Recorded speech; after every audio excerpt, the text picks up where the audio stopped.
You know I've got a question, so. How about the left side of the room? I think the right side has been dominating the left side if I've been keeping score. We are called compete, but you know, we keep score. Anybody on the left side? All right. What you say is so compelling. I mean, why not serve an ad to a person that you probably know a lot about versus, you know, basing it on the content or the context of the web page that they're visiting or the website that they're visiting. Is audience buying going to be 100% of people's media spend? No, it won't be, and it shouldn't be either. I mean, I presented a very black and white case where, you know, there was a lot of waste in that ad. You know, the answer depends on the brief. You know, for all sorts of good reasons, it's very important for advertisers to still know and understand which content they're appearing against as well. So especially if it's more of a branding brief. You know, so it really depends on the brief. I can imagine, and you know, this is our experience certainly, that for briefs which are more action-oriented, so more about driving a response, you tend to use data and technology more because you know the cost of just throwing it against the wall and hoping something sticks is too high.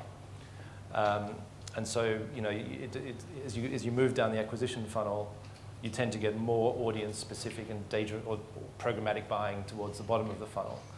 And you know, there's a great quote from one of my old bosses who said, you know, there's a lot of people who talk about the art of media buying. He said, you know, I never want to be up against somebody who's talking about the science of media buying and try and explain that I'm all about the art of media buying. And I think there's a lot of truth to that. Excellent.